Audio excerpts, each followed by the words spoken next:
오늘이라고 생각하는데 4월 11일 헌법재판소 앞에서는 인권을 향한 대규모 집회가 열려서 굉장히 요란하고 복잡했었습니다. 그 이유는 낙태죄 위헌 여부를 놓고 태아의 생명과 여성의 자기결정권 존중이라는 서로 다른 인권이 맞붙었기 때문입니다. 아침 일찍부터 낙태죄 폐지를 바라는 단체들이 집회를 시작했습니다. 그리고 이어서 오후에는 반대측 시민단체들과 교계단체들이 모여 서로의 주장이 법제화되도록 목소리를 높였습니다. 힘과 힘의 대결, 대단했고 요란했고 시끄러웠습니다. 그런데 너무나 가슴 아픈 사실은 이날 헌법재판소는 임신 초기의 낙태까지 처벌하는 현행 낙태죄 조항은 위헌 소지가 있다면서 헌법 불합치 결정을 내렸습니다. 다시 말하면 임신 초기 아이는 지워도 된다, 괜찮다는 법을 합법화시켰다 이 말입니다. 이 소식이 한국교회는 일제히 유감을 표하고 헌법 정신에 위배된다고 목소리를 높이고 있습니다. 헌법의 정신은 모든 생명의 보호인데 태아의 무고한 생명을 죽이는 행위를 법으로 허용한다는 것은 모순적 결정임을 알렸습니다. 그렇습니다. 생명에 대한 존중은 아무리 강조해도 부족함이 없는 것입니다. 주 예수님의 부활은 죽은 생명조차도 살려내는데 살아있는 생명을 죽인다는 것이 웬 말입니까? 죽은 생명도 살려내서 다시 살도록 하시는 부활의 주님이신데 우리가 그것을 믿는데 여성의 자궁 속에 잉태된 살아있는 생명을 죽이는 것을 합법화해서 마구잡이로 살인을 자행해도 된다는 낙태죄 허용은 부활하신 우리 주님의 마음을 아프게 하고 진노를 불러들일 결정이라 미래가 심히 우려되는 사태입니다. 우리는 계속 기도해야 하고 태아의 생명이든 유아의 생명이든 노인의 생명이든 이제 막 꺼져가는 생명이든 인간의 한 생명은 천하보다도 귀한 것임을 믿습니다. 그리고 이 생명을 우리는 지켜야 하고 살려야 하고 풍성하게 해야 될 줄로 믿습니다.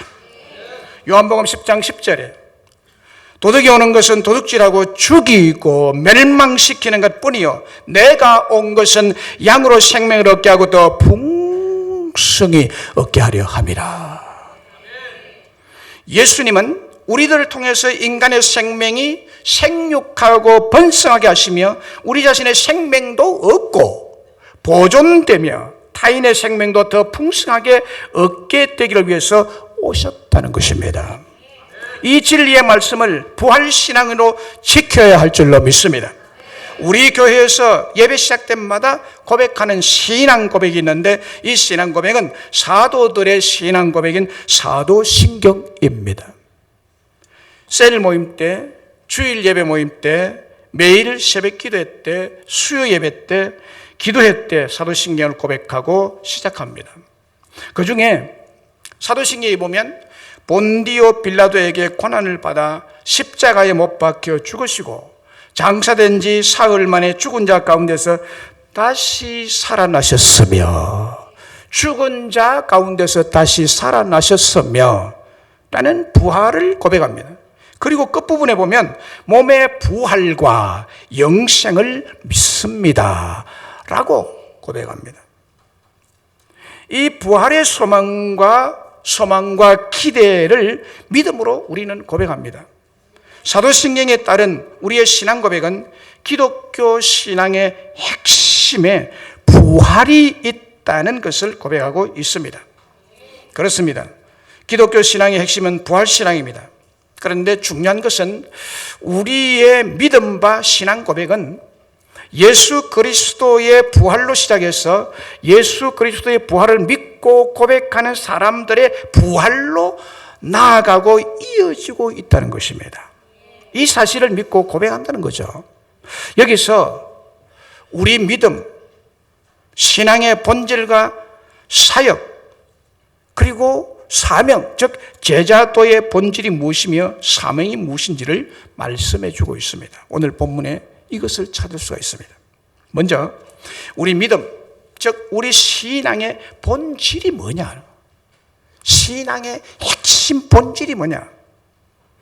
자, 그것은 부활하여 살아계신 하나님께서 여러분과 우리 모두와 함께 하심입니다. 함께 하심입니다. 믿음의 본질은 부활하여 살아계신 주 예수께서, 하나님이신 주 예수님께서 저와 여러분과 함께 하심입니다. 마태복음 28장 20절에 보면 내가 너희에게 분부한 모든 것을 가르쳐 지키게 하라. 볼지어다 내가 세상 끝날까지 너희와 항상 함께 있으리라. 내가 세상 끝날까지 너희와 항상 함께 있으리라. 함께 하심. 하나님이 함께 하심. 그 하나님은 죽음에서 부활하신 하나님. 그분이 우리와 함께 하신다. 나와 함께 하신다. 라는 것이 우리 믿음, 신앙의 본질입니다. 우리 예수님의 탄생 사건에서도 확인할 수 있는 것은 태어나실 때 벌써 그 이름을 임마누엘이라고 했습니다. 임마누엘 뜻이 뭡니까? 하나님께서 우리와 함께 하신다. 예수님이 이 땅에 육신을 입고 사람의 모양으로 오신 이유, 우리와 함께 하심이다 라고 말합니다. 그리고 사역에 있어서도 12제자를 선택하신 이유는 몇 가지 있지만은 그 중에 중요한 이유는 예수님께서 공생의 사역을 하면서 12명의 제자를 콜링한 이유는 그들과 함께 하기 위함이었습니다.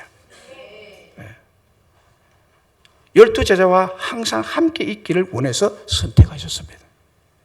그리고 부활하신 이유 중에도 우리 주와 그리스도가 되셔서 세상 끝날까지 우리와 항상 있기 위해서 다시 살아나셨다는 거예요. 부활하신 이후에 마태복음 28장 20절에 말씀을 하셨잖아요. 내가 너희와 항상 함께 있으리라. 오늘 본문 위에 10절에도 보면 예수와 함께 하던 사람들이라고 말씀하고 있습니다. 예수와 함께 하던 사람들. 예수님이 사람들과 늘 함께 하셨죠. 예수님은 태어나실 때도 임마누엘, 사역 중에도 임마누엘, 부활하셨어도 임마누엘, 지금도 임마누엘. 할렐루야. 사망을 이기고 부활하신 예수님, 생명 되신 예수님, 무소부재 전능하신 예수님이 저와 여러분과 함께 하심이 우리 신앙의 믿음의 본질입니다. 창세기 27장에 보면은 이삭이 나이 많이 늙어서 이제 눈이 보이지 않아요. 눈이 전혀 보이지 않게 되고 기력이 너무 쇠하여서 이제 얼마 남지 않았다. 생명이 얼마 남지 않고 생명이 꺼져가는 촛불처럼 꺼져가는 것을 자신이 알고 죽기 전에 아버지로서 장자 에서에게 축복할 것이라고 장자 에서를 불러서 말해줍니다. 그리고 내가 축복하기 전에 내가 좋아하는 별미가 있지 않느냐. 에서야 네가 나가서 사냥을 잘하니까 들에 나가서 전통을 메고 화살을 가지고 가서 짐승을 잡아와서 별미를 만들어 나에게 주라. 내가 그것을 맛있게 먹고 마지막으로 장자에게 내린 축복을 내가 복을 내리겠다. 기도해 주겠다. 그렇게 했습니다.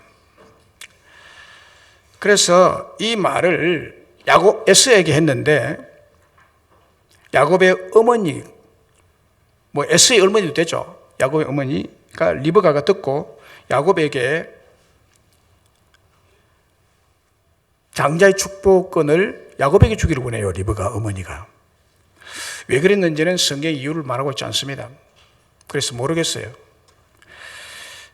어쨌든 리브가가 야곱에게 이 사실을 이야기하고 야곱은 엄마 치맛자락 끝에서 놀고 있었습니다.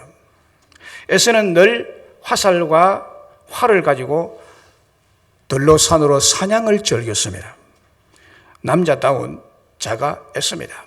그런데 야곱은 야비하게 형님 잡아오는 짐승 그 고기 얻어먹고 뜯어먹고 이렇게 엄마 젖 뜯어먹고 아버지 재산 가지고 음식 뜯어먹고 야곱 야비하게. 그래서 어머니가 이렇게 시킵니다. 야, 너는 들에 나갈 필요 없어. 집에 저게 염소 우리에 가면 염소 많지 않느냐, 한 100마리 정도 되는데 가서 딱 2마리만 잡아오느라. 제일 좋은 새끼 딱 2마리 잡아오느라. 그래서 그 말 듣고 2마리 몰고 옵니다. 염소 새끼. 그래서 어머니가 딱 목 따고 가죽 벗기고 촤 요리를 순식간에 합니다. 해서 맛있게 요리를 해서 야곱의 손에 들려서 아버지 앞으로 가져갑니다. 그래서 아버지가 벌써 가져왔느냐? 아직 멀었다고 생각하는데 어떻게 그렇게 빨리 짐승이 잡아서 이렇게 빠른 시간 안에 요리해 왔느냐? 그러니까 야곱이 말합니다. 아버지의 하나님이 나에게 순적히 짐승을 만나게 해서 잡아가지고 이렇게 요리해서 빨리 왔습니다. 그러니까 음성을 들으니까 너의 음성은 에서의 음성이 아니라 야곱의 음성인데 네가 야곱이 맞느냐? 너가 에서가 맞느냐? 예, 에서가 맞습니다. 맞습니다 하는 말도 야곱이에요. 아닌데 야, 네 손 내봐. 야곱은 맨들맨들해서 털이 없고 에서는 털복숭입니다. 털이 푸르게 나가지고 네 손톱 보자. 손에 털이 있는 거 보니까 에서 맞는데 목덜미 보자. 그러니까 털이 많은데 에서 맞는데 몸은 보니 에서고 음성은 야곱이로다. 그러나 네가 에서라 하니 이리 오너라. 그래서 요리한 음식을 맛있게 염소고기 먹고 에서에게 에서라고 생각하고 야곱의 머리 위에 손을 얹고 마지막으로 장자의 축복을 야곱에게 다 내립니다. 야곱이 장자의 축복을 다 받았습니다. 여기에서 여러분 성경의 말씀을 창세기 27, 28장을 자세히 보면 야곱이 장자에서의 축복을 가로채는 과정에서 나타나는 야곱의 비인격적이고 비인간적인 면들을 보면 한두 가지가 아닙니다. 아닙니다. 나이 많은 아버지 이삭을 먼저 쏘겠습니다. 아버지를 쏘기는 건 큰 죄죠. 그리고 그의 형 에서를 쏘겠죠. 에서를 쏘고. 그리고 염소 2마리 아버지의 허락받아야 됩니다. 지 마음대로 가서 잡아와가지고 음식을 만들어서 아버지에게 줘서는 물론 아버지가 먹었지만은 그러나 이 허락을 받아야 됩니다. 허락받지 않고 살짝 어떤 의미에서는 도둑질한 겁니다. 염소 2마리 도둑질해서 이제 에서가 받아야 할 축복을 자기가 가로챘습니다. 자, 이 일로 에서의 분노가 극에 달합니다. 자기가 받을 축복을 아버지 약속해서 자기가 축복받으려고 짐승 잡아오니까 벌써 먹고 다 끝난 상태에 들어왔습니다. 이삭이 쏘은 줄 알고 네가 이제 왔구나. 네가 늦었다. 그래서 에서가 통곡을 하며 남은 축복이라도 내게 주옵소서. 너에게 갈 거 없다. 그리고는 축복 안 합니다. 자, 그래서 에서가 이놈 야곱 내가 죽여야 되겠다. 분노가 하늘에 닿고 그래서 이것을 안 리브가가 야곱을 피신시킵니다. 네가 빨리 도망가야 되는데 이따가는 네 죽겠다고. 지금 2 아들 다 죽겠다고. 그래서 야곱을 외삼촌 집으로 피신을 보냅니다. 그래서 보따리 하나 싸들고 개나리 보찜 하나 등에 메고 외로이 아무 손에 선물도 가지지 않고 외삼촌 댁으로 하란으로 피신을 가는데 걸어갔죠. 걸어가니까 얼마나 멉니까? 한 곳에 이르러 해가 지고 어두운 밤이 되었습니다. 그곳에 한 돌을 가지다가 베개하고 누워 잠잤는데 그날 밤에 꿈에 하나님이 나타나십니다. 꿈에 사다리가 땅 위에 섰는데 그 꼭대기가 하늘에 닿았어요. 보이지 않고 하늘에 닿는데 하늘 끝에 천사가 오라락 내리락 하고 그 위에 하나님이 꼭대기에 섰습니다. 앉은 것이 아니라 사다리 꼭대기에 서서 야곱에게 이야기합니다. 창세기 28장 13절 15절입니다. 나는 여호와니 너의 조부 아브라함의 하나님이요 이삭의 하나님이라. 네가 누워있는 땅을 내가 너와 내 자손에게 주리니 네 자손이 땅에 티끌같이 되어 네가 서쪽과 동쪽과 북쪽과 남쪽으로 퍼져나갈지며 땅의 모든 족속이 너와 내 자손으로 말미암아 복을 받으리라. 내가 너와 함께 있어. 얘기해 보세요. 내가 너와 함께 있어. 임마누엘, 너와 함께 있어. 네가 어디로 가든지 너를 지키며 너를 이끌어 이 땅으로 돌아오게 할지라. 내가 네게 허락한 것을 다 이루기까지 너를 절대로 떠나지 아니하리라. 지금 보세요. 야곱이 이런 축복받을 자격이 전혀 없어요. 그리고 아버지를 속이고 형을 속이고 가족을 속이고 도둑질하고 이런 허물 많은 야곱, 받을 자격이 없는 야곱. 이 이후에 오늘 본문에 보면은 나는 여호와니 너의 조부 아브라함의 하나님이요 이삭의 하나님이라 그랬는데 이 뒤에 출애굽기나 신명기나 민수기에 보면 하나님을 아브라함의 하나님, 이삭의 하나님, 야곱의 하나님이라고 말합니다. 이런 야곱의 하나님이 야곱의 하나님이 되고 싶겠습니까, 여러분? 그 수치스러운 이름 야곱. 하나님을 야곱의 하나님이라고 부르고 있습니다. 그런데 야곱의 하나님이라. 아브라함의 하나님, 이삭의 하나님이라면 그래, 아브라함 믿음 참. 이삭 그래, 얼마나 믿음이지.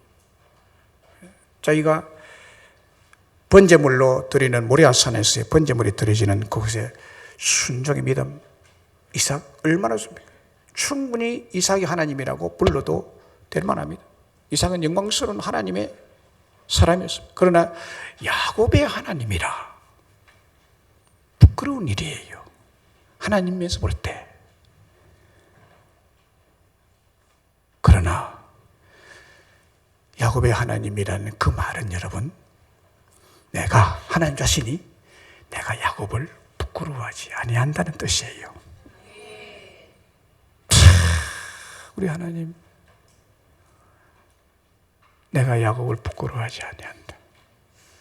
허물이 있어도 내가 너를 부끄러워하지 아니한다. 새벽기도 시간에 잠시 말씀을 드렸는데 여러분, 우리 자녀들이요, 어머니를 부끄러워하고 아버지를 부끄러워하는 자녀가 있어요. 자녀가 있어요.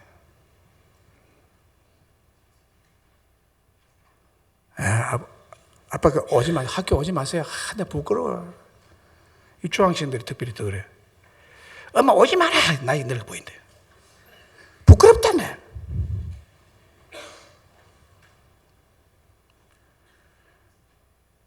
저는 우리 어머니가 저를 41살에 낳았어요. 제가 초등학교 다닐 때 50세 할매였습니다. 학교 오는 것이 그렇게 부끄럽더라고요. 우리 어머니 나타나니까 부끄러워 안 왔으면 좋겠는데. 얼마나 회개했는지 몰라요, 내가. 그런데 하나님이 야곱을 볼 때 그렇게 그거보다도 100배나 더 부끄러워할 하나님이세요. 그런데 하나님은 그 야곱을 부끄러워하지 아니했다는 거예요. 야곱을 부끄러워하지 않고 오히려 자랑스럽게 여기는 하나님, 야곱의 하나님. 그분이 나타나셔서 속이고 도망가는 야곱에게 이 약속을 합니다. 내가 너와 함께 있겠다고. 내가 너와 함께 있겠다. 내가 어디를 가든지 너를 지켜서 네 허물이 있더라도 내가 너를 사랑하고 내가 너에게 땅의 축복을 주고 자손의 번성의 축복을 주고 어디를 가든지 지켜주고 다시 돌아오게 할 것이라고. 내가 너에게 허락한 모든 약속을 다 이루기까지 절대로 떠나지 아니할 것이라고 약속하고 있습니다. 그래서 야곱이 나중에 이스라엘이 되잖아요. 하나님은 결국에 야곱을 이스라엘로 바꾸어서 이스라엘 나라의 나라 민족을 만드시는 것입니다. 야곱의 12아들, 12조상, 12지파가 돼 12지파가 이스라엘 민족 전체가 되는 것입니다. 하나님은 이 야곱을 통해서 이스라엘을 세웠어요. 지금 저 이스라엘의 나라는 야곱의 후손들입니다. 어떻게 이렇게 됐느냐? 하나님이 함께 하셨기 때문입니다. 여호수아서 1장 5절에도 네 평생에 너를 능히 대적할 자가 없으리니 내가 모세와 함께 있던 것 같이 너와 함께 있을 것이니라. 내가 너를 떠나지 아니하며 너를 버리지 아니하리라. 할렐루야. 여호수아에게 하신 말씀이죠. 내가 모세와 함께 했던 것처럼 너와도 내가 함께 하겠다고. 너를 떠나지 아니하겠다고. 여호수아서 1장 9절에도 내가 네게 명령한 것이 아니냐. 강하고 담대하라. 두려워하지 말며 놀라지 말라. 네가 어디로 가든지 네 하나님 여호와가 너와 함께 하시느니라. 너와 함께 하시느니라. 여러분, 우리 신앙의 본질은 하나님이 나와 함께 하심입니다. 하나님이 함께 해 주신다는 거예요. 내가 하나님께 함께 가는 것이 아니라 인간은 신에게 함께 할 수 없습니다. 하나님은 우리와 함께 하신대요. 여러분과 함께 하신대. 허물 많고 죄 많은 버림받아 아깝지 않은 자일지라도 우리를 그렇게 귀하게 보시고 사랑하시고 하나님 날 사랑한 것을 부끄러워하지 아니하시는 그 하나님, 우리의 믿음의 본질은 하나님께서 나와 함께 해주시는 것입니다. 시편 91편 15절에도 그가 내게 간구하리 내가 그에게 응답하리라. 그들이 환난 당할 때, 특별히 하나님 언제 함께 하심을 나타내는 거 하면은 환난 당할 때 내가 그와 함께하여, 환난 당할 때 내가 그와 함께하여, 할렐루야. 내가 그를 건지고 그를 영화롭게 하리라. 놀만 빈센트 필 박사가 계신데 그분은 긍정의 삶의 대가입니다. 긍정의 삶의 대가인데 그는 늘 쪽지에 써서 주머니에 넣고 다니며 보고 읽고 묵상한 글이 있었습니다. 그 글이 뭔가 하면 이것입니다. 하나님의 빛이 나를 둘러싸고 있다. 하나님의 사랑이 나를 품고 있다. 하나님의 능력이 나를 지키고 있다. 하나님이 지금 나를 보고 있다. 내가 어느 곳을 가든지 하나님은 거기 계신다. 이걸 쪽지에 적어 다니면서 시간 되면 보고 묵상하고 시간 되면 그렇지. 하나님은 나와 함께 계시는구나. 하나님이 나와 함께 하셔서 하나님의 빛으로 나를 둘러싸고 계시는구나. 하나님의 사랑이 나를 품고 계시는구나. 하나님의 능력이 나를 지키고 있구나. 하나님이 지금 나를 보고 계시는구나. 내가 어느 곳을 가든지 하나님은 바로 거기 나와 함께 계시는구나. 그래서 이분은 늘 긍정적이었어요. 그에게는 불가능이 없었습니다. 1896년 가을 영국의 글래스고 대학 강당에서 56년 전 아프리카로 떠나 오랜 세월을 탐험과 헌신의 세월을 했던 83세의 노인이 그 대학생들에게 강연을 하고 있었습니다. 바로 빅토리아 폭포를 발견하는 등 아프리카 문명화의 선구자였던 리빙스턴이었습니다. 그가 그렇게 성공적인 탐험을 마칠 수 있었던 것은 바로 임마누엘 하나님 신앙과 믿음 때문이었다고 했습니다. 그래서 그는 강연의 결론을 이렇게 내렸습니다. 전혀 다른 사고와 언어, 문화를 가진 사람들과 긴 세월을 함께 하면서 제가 가장 의지했던 것은 예수님께서 하신 말씀이었습니다. 내가 세상 끝날까지 너와 항상 함께 있으리라 라는 이 말씀이었습니다 라고 하면서 간증을 마쳤습니다. 여러분, 리빙스턴의 삶, 그의 삶을 지탱시켜주고 그의 삶을 계속할 수 있도록 한 그의 근본적인 힘, 그것은 하나님이 그와 함께 하셨다는 거예요. 여러분, 우리 믿음의 본질은 하나님께서 오셔서 나와 함께 하시는 것입니다. 두 번째, 사역의 본질이 뭡니까? 우리 사역의 본질은 뭐냐? 사역의 본질은 하나님의 능력입니다. 믿음의 본질은 함께 하심. 사역의 본질은 하나님의 능력입니다. 부활하여 살아계신 하나님께서 우리가 일하는 일에 능력을 공급하신다, 그 말입니다. 마가복음 오늘 본문에 그 후에 11 제자가 음식을 먹을 때 예수께서 그들에게 나타나서 그들의 믿음 없는 것과 마음이 완악한 것을 꾸짖으시니 이는 자기가 살아난 것을 본 자들의 말을 믿지 아니함이로라. 또 이르시되 너희는 온 천하에 다니 만민에게 복음을 전파하라. 믿고 세례를 받는 사람은 구원 얻을 것이요 믿지 않는 사람은 정죄를 받으리라. 믿는 자에게는 이런 표적이 따르니 곧 그들이 내 이름으로 귀신을 쫓아내며 새 방언을 말하며 뱀을 집어올리며 무슨 독을 마실지라도 해를 받지 아니하며 병든 사람에게 손을 얹은 적 나으리라. 거기에 18절에 능력을 말씀합니다. 17절 18절 하나님의 능력을 우리에게 주겠다. 사역하는 현장에 우리의 사역의 본질은 하나님이 공급해 주시는 능력에 있다는 거예요. 예수님의 부활을 전하는 현장에서 빠지지 않는 한 가지 사실은 부활을 믿지 못하는 것, 불신, 부활에 대한 믿음 없음을 발견할 수 있습니다. 오늘 본문에 나타난 믿음 없는 것을 보세요. 예수님 다시 살아난 것을 본 자들이 정언을 믿지 않고 마음조차도 완악해져 있어서 예수님께서 이것을 보고 꾸짖으셨습니다. 그리고 부활하신 예수님께 친 나타나셔서 믿음을 확정시켜 주시고 완악한 마음을 부드럽게 만들어 주시고 믿음과 확신을 풀어 넣어 주셨습니다. 그리고 온 천하에 다니며 만민에게 복음을 전파하는 사역을 주시면서 믿음으로 사역할 것을 말씀한 다음에 믿음에 따르는 능력을 주신다는 약속을 하고 계십니다. 믿는 자들에게는 이런 표적이 따르리니, 이런 능력이 따르리니, 이런 기적이 따르리니, 곧 그들이 내 이름으로 귀신을 쫓아내며 새 방언을 말하며 뱀을 집으며 무슨 독을 마실지라도 해를 받지 아니하며 병든 사람에게 손을 얹은 적 나으리라.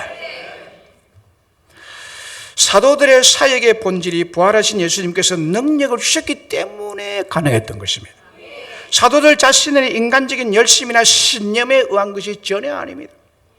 오히려 사도들은 예수님의 부활까지 의심하고 믿지 않던 불신이 가득했던 자들입니다. 그런데 부활하신 주님께서 부활을 믿는 믿음을 주실 뿐만이 아니라 십자가와 부활의 복음을 전하는 데 필요한 전능의 능력, 기적과 표적이 따르는 능력을 그들에게 주셨다는 것입니다. 그래서 사도들의 사역이 표적과 기사가 많이 나타나는 사역이 될 수 있었던 것인 줄로 믿습니다. 오늘 우리들의 사역의 본질, 여러분이 교회 일을 하는 본질, 신앙생활을 지속할 수 있는 능력의 본질, 제자도의 사역의 본질, 복음 전파의 사역의 본질도 믿는 자들에게 하나님 주시는 능력이 나타나는 표적과 기적입니다. 부활하신 주님께서 우리 모두에게 이런 능력을 주신 줄로 믿습니다. 막강한 힘과 능력을 상징하는 성경의 대표자 사사 삼손입니다. 그는 젊은 사자가 소리를 지르며 달려들 때 맨손으로 염소 새끼 찢듯이 잡았습니다. 또 혼자의 맨주먹으로 30명의 블레셋 군인들을 쳐서 단숨에 없애버립니다. 더 놀라운 것은 삼손이 묶여있던 상태에서 죽이려고 덤벼드는 블레셋 사람 1000명을 순식간에 쓰러뜨려버립니다. 삼손 한 사람을 감당하지 못한 블레셋 사람들은 그의 힘이 어디서 나오는지 전혀 알 길이 없습니다. 우리가 알기로는 삼손의 힘이 삼손의 머리카락에서 나온다고 생각하겠습니다만은 머리카락에서 나온 게 아닙니다. 삼손이 놀라운 힘과 능력, 기적과 표적을 일으킬 때 어떤 일이 있었는지 보면 알 수 있습니다. 젊은 사자를 맨손으로 염소 새끼 찢듯이 잡아 죽일 때 일어난 신비한 일을 사사기 14장 6절에 이렇게 말하고 있습니다. 여호와의 영이 삼손에게 강하게 임하니, 보세요. 여호와의 영, 곧 성령 하나님께서 친히 삼손에게 강한 능력으로 임하니 그가 손에 아무것도 없이 그 사자를 염소 새끼 찢는 같이 찢었으나 라고 했습니다. 여러분, 젊은 사자 여러분에게 달라들면요, 여러분 한 사람은 사자에게 못 이깁니다. 2, 3년 전에 서울 대공원 사자에게 그 관리인이 죽였죠. 물려 죽였죠. 못 이깁니다. 사람이 사자를 이길 수 있는 것은 무기가 있기 때문에, 총이 있기 때문에 이기는 거죠. 1대1은 못 이깁니다. 사자 4발의 발톱이요, 우리 목에 확, 사람 몸에 뒤를 와가지고 확 이렇게 찍어버립니다. 그리고는 이 사자 그 동물의 동물왕국 이런 텔레비에 보면요, 사자가 달리는 이런 뭐 황소나 뭐 물소나 뭐 이런 거 있잖아요. 뭐 노루나 이런 양 같은 거 갈 때 그 무거운 덩치로서 확 점프를 해가지고 위에 등에 탁 타서 싹 돌아가지고 목덜미를 확 물어버립니다. 물면요, 뛰어가다가 숨통이 막히니까 파다 팍 쓰러져 버립니다. 그러면 여러 명이 달려들어가지고 탁 공격을 다 뜯은 거예요. 얼마나 힘이 센지 몰라요. 근데 삼손은요, 그 젊은 사자, 여기 사자는요, 원어를 보면 젊은 사자입니다. 힘이 아주 강한 힘을 가지고 있는 젊은 사자가 달려들 때 맨손으로 딱 잡아서 염소 새끼 찢듯이 완전히 손으로 순식간에 분해해버려요. 이 힘이 어디서 나오느냐? 여호와의 영, 하나님이 주신 힘에 의해서다는 것입니다.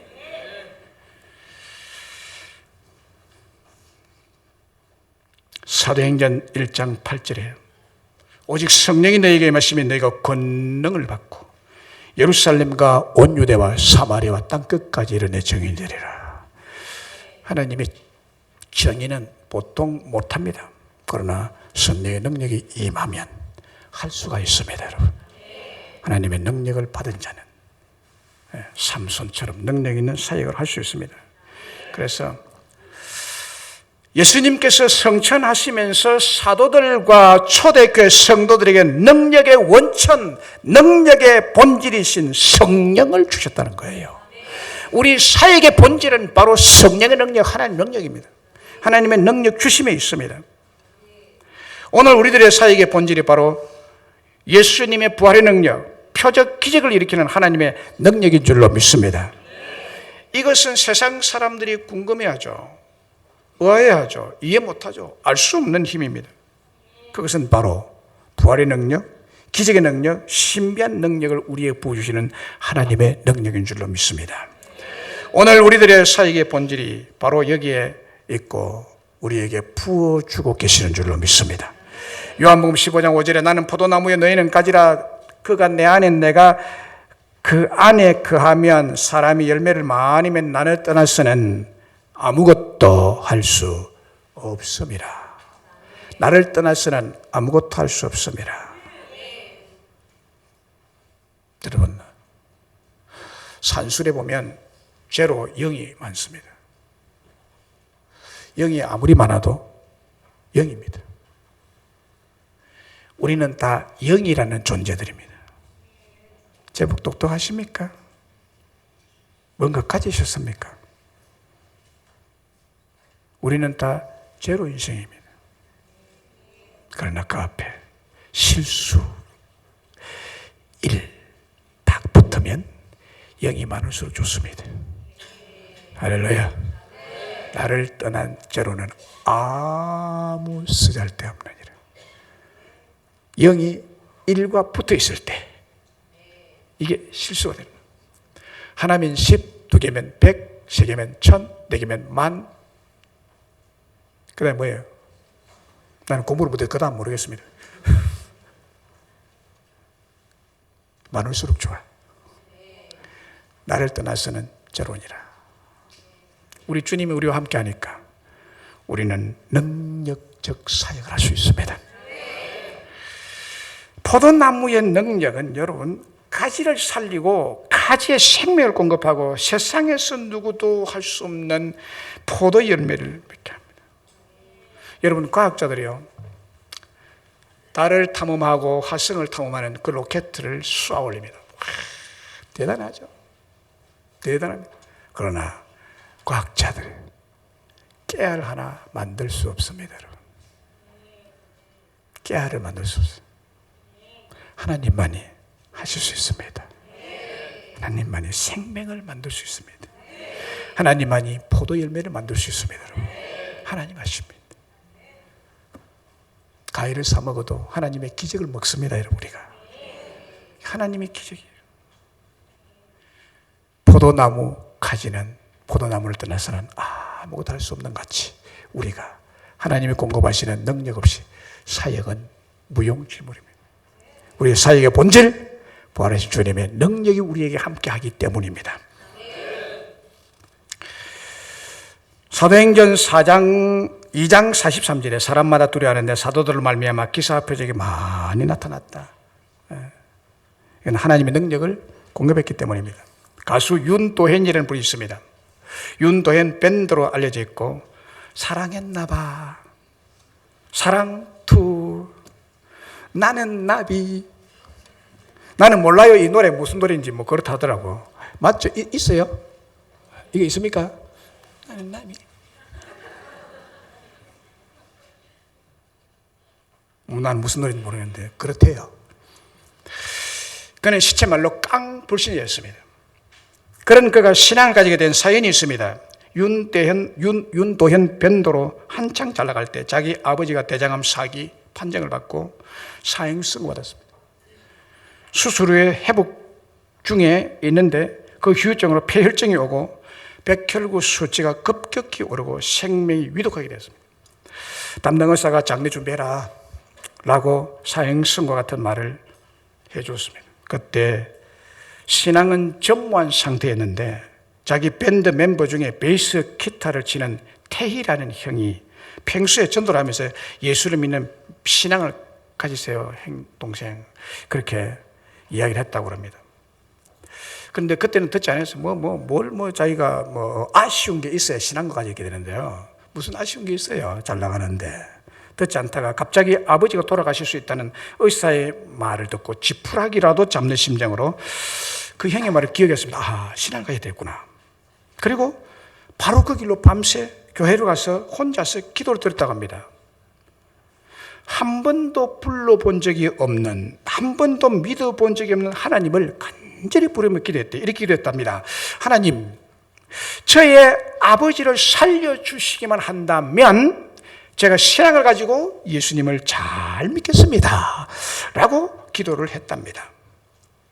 그 후 기적적으로 자기 아버지가 건강을 되찾게 되고 막다른 골목에서 기도한 보잘것없는 그 기도에 하나님께서 능력으로 그의 능력적 기적으로 응답을 해주신 것으로 체험을 하고 그 믿음을 가지게 됐다고 합니다.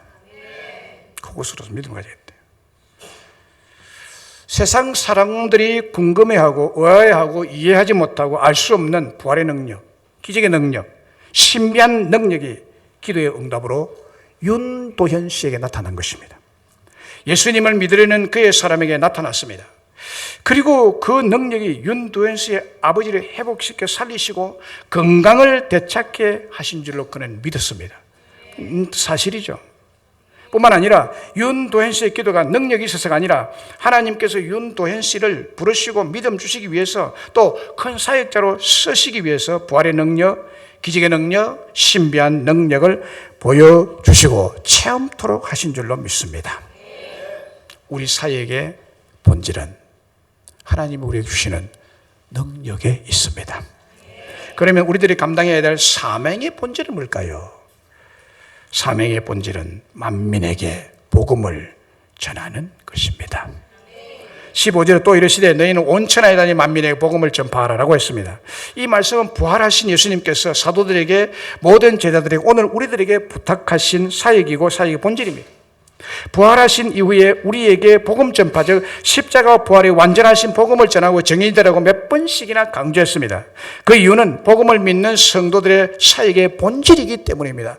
우리의 삶의 본질, 사역의 본질, 해야 될 일의 본질은 부활하신 주님을 전가하는 것입니다. 네. 삶의 궁극적 목적은 예수 그리스도를 전하는 것입니다. 이게 목적입니다. 직장을 가진 이유, 거기서 직장 사람들에게 복음을 전하는 것입니다. 마태복음 28장 19절 27절에 그러므로 너희는 가서 모든 족속 제자를 삼고 세례를 주고 가르쳐라. 여기에 동사가 3개 나옵니다. Make disciple, baptism, 세례를 주라. 그리고 가르쳐라, teaching. 이게 우리의 사역의 본질이죠. 사역의 본질. 마태복음에 그랬죠. 마가복음에 오늘 본문이죠. 그 다음에 누가복음에 24장 46절 48절에 또 이 시대에 이같이 그리스도 고난받고 제3일에 죽은 자 가운데 살아날 것과 또 그의 이름으로 제3을 받게 하는 회개가 예루살렘부터 시작하여 모든 족속에 전파될 것이 기록되어 있으니 너희는 이 모든 일의 정인이라. 정인입니다. 우리는 정인이어야 됩니다. 예수님을 믿는 그분이 살아계심의 정인이 되어야 되는 것입니다. 요한복음 21장에 베드로에게 주님이 가셔서 내 양을 먹이라, 내 양을 치라, 내 양을 먹이라 3번 부탁합니다. 이것은 뭡니까? 베드로에게 복음 사역 감당해라, 이 사명을 준 거죠. 교회를 세우고 교회를 부흥시키고 전도를 많이 해서 하나님의 양들을 잘 먹이고 치고 새끼 낳게 해라, 이런 사명을 준 것입니다. 사도들뿐만 아니라 초대교회 성도들 모두의 사역의 본질이 나타내는 말씀이죠. 오늘 날마다 초대교회 성도들은 성전에 모이는 대그룹 모임, 예배 모임과 집에서 떡을 떼는 소그룹 모임을 통해서 예수님의 십자가 부활을 증거하며 가르치며 나눔으로 천국의 행복을 누리고 나누었습니다. 초대교회는. 그래서 부활하신 주님, 부활을 주신 그 영광스러운 하나님께 예배를 드리고 증거하는 사역이 삶의 본질이 되었던 것입니다. 초대교회 성도들은.